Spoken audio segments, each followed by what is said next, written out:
ఈ రోజే డౌన్లోడ్ చేయండి. మీ ఫేవరెట్ షోస్ చూడండి. 17వ తేదీ రాత్రి సమయంలో నేను తన్ని గుళ్ళో చూశాను.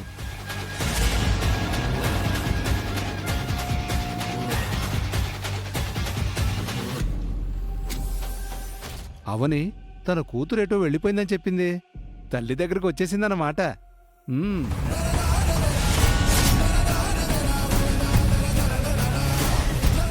ఆ రోజే నేను హాస్పిటల్లో ఉన్నాను పూజారి గారు. నా దగ్గర నుంచి వెళ్ళిన తర్వాత గుడికి చేరుకుందా? ఆ రోజు నేనైతే చూశానమ్మా. తర్వాత రోజు మాట్లాడదాం అనుకున్నాను. పక్కూరులో విగ్రహ ప్రతిష్ఠ ఉంటే వెళ్ళిపోయి ఆ విషయమే మర్చిపోయాను. మీరు పొరపాటు పడ్డం లేదు కదా? లేదమ్మా, కావాలంటే మీరు నిర్ధారణ కోసం గుడికొచ్చి సీసీ కెమెరాల ఫుటేజ్లో చూడొచ్చు.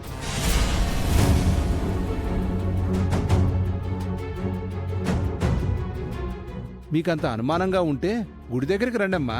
నా దగ్గరకొచ్చి తిరిగి ఇంటికి రాకుండా గుడికెందుకు వెళ్ళింది? మీరన్నట్టు సీసీ కెమెరాలో ఫుటేజ్ చూస్తే విషయం తెలుస్తుంది. వెళ్దాం పదండి పూజారి గారు. పదండమ్మా. అన్నా, ఆయన్ని ఫాలో అవ్వండి. Okay madam.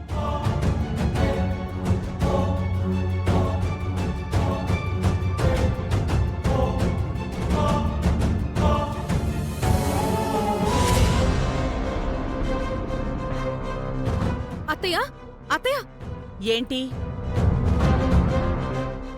నేను ఏం విన్నానంటే 17వ తేదీ రాత్రి సమయంలో నేను తన్ని గుళ్ళో చూశాను.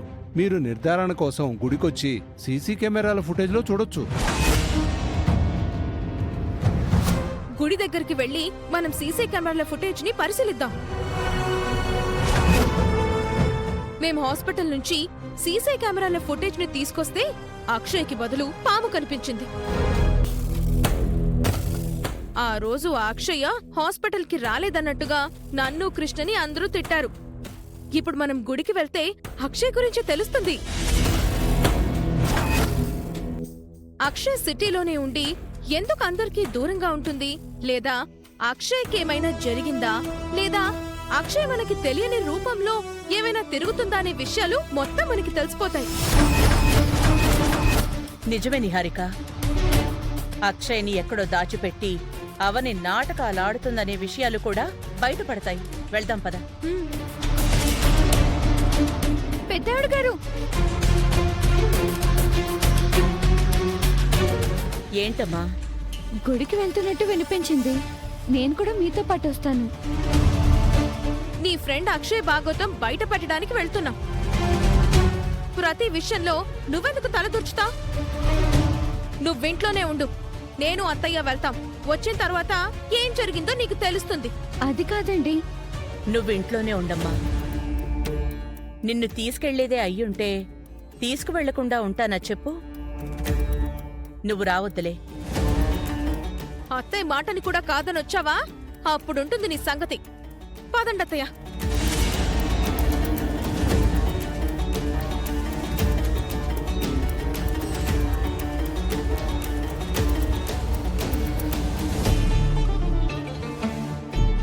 గుడిలో అమ్మవారి భక్తురాలు భవానీ నా రూపాన్ని మార్చింది.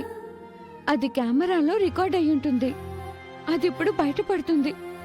అమ్మా నాన్నల్ని కలిపిన తర్వాత నా పూర్వపు రూపంలోకి వద్దామని అనుకున్నాను. అది జరగక ముందే నిజం బయటపడబోతుంది. నానమ్మ ఏమనుకుంటుంది? నేను మోసం చేశానని అనుకుంటుంది. నన్ను బయటకు గెంటేస్తుంది.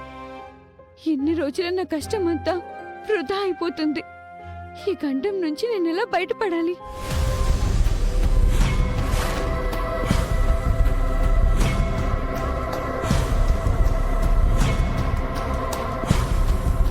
అన్నా, ఈ షార్ట్ కట్ లో పోని.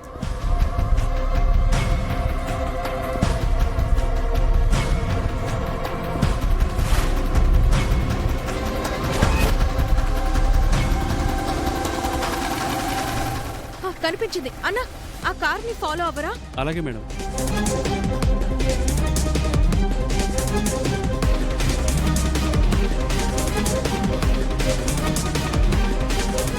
అందరూ గుడికి బయలుదేరారు. అక్కడ సీసీ కెమెరాలు చూస్తే నా గురించి బయటపడిపోతుంది. ఇప్పుడేం చేయాలి నేను?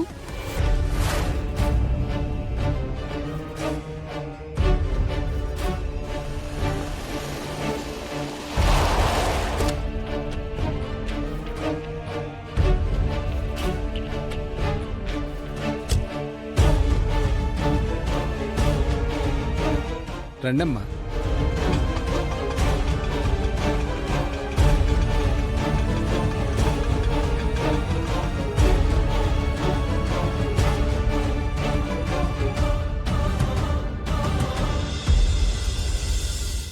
మేవెందుకు గుడికొచ్చావా అని కంగారు పడుతున్నావా? నీ కూతురి గురించి తెలుసుకుందామని నువ్వొచ్చావు. నీ కూతురు నువ్వు కలిసి ఏమైనా నాటకాలు ఆడుతున్నారో తెలుసుకుందామని మేమొచ్చాం. అక్షయ్ మీద మాకు అనుమానంగా ఉంది. అక్షయ్ దూరంగా ఎటో వెళ్ళిపోయిందని, అది అప్పుడప్పుడు నీకు ఫోన్ చేస్తుందని నువ్వు చెప్తున్న మాటలు ఎంతవరకు నిజమో అన్నీ ఈరోజు బయటపడిపోతాయి. మా అందరినీ ఇంకెన్ని రోజులు పిచ్చివాళ్లం చేద్దామనుకుంటున్నావు? తల్లి కూతుర్లు మామూలు స్కెచ్లు వేయడం లేదు. నేను నీ గురించి ఒకప్పుడు చాలా గొప్పగా ఊహించుకున్నాను. ఇంత నీచమైన స్థితికి దిగజారిపోతావనుకోలేదు. దీంతో కలిసి నీచమైన ఆలోచనల్లోకి దిగజారిపోయింది నువ్వు. మా మీద నీకు ఇన్ని అనుమానాలు ఎందుకత్తయ్యా? నా కూతురుని దాచుకోవాల్సిన అవసరం నాకేంటి? అక్షయ్ను అందరి ముందుకు తెచ్చుకుంటే నాకు భయమేంటి? నా కూతురు ఇక్కడే ఎక్కడో దాక్కుని ఉందని, దూరంగా వెళ్లిపోయినట్టు నటిస్తుందని అంటున్నారు. ఆ విధంగా నటించాల్సిన అవసరం దానికేంటి? అందువలన దానికి ఉపయోగం ఏంటి? తల్లి వెంట ఎప్పుడూ నీడలా ఉండేది. అటువంటిది తల్లికి దూరంగా ఎందుకుండాలనుకుంటుంది? తల్లిని కష్టాల నుంచి బయట పడేయాలని, తల్లి ఆనందంగా ఉండాలని అటువంటి నిర్ణయం తీసుకుంది. అంతే. ఇది ముమ్మాటికి నిజం. అక్షయ నా దగ్గరికి హాస్పిటల్కి వచ్చింది. నన్ను ఓదార్చింది. నాకు ధైర్యం చెప్పింది. ఆ తర్వాత గుడికొచ్చింది. తను గుడికొచ్చిందన్న విషయం ఇదిగో పూజారి గారు చెప్తేనే తెలిసింది. అందుకే వచ్చాను. తను నా ముందుకు ఎందుకు రావడం లేదో తెలుసుకుందామని వచ్చాను. ఇంకెందుకు ఆలస్యం? పద. సీసీ కెమెరాల ఫుటేజ్ లో మొత్తం కనిపిస్తుంది కదా సినిమా. అందరం చూద్దాం. పదండి పూజారి గారు. పదన్నమ్మా.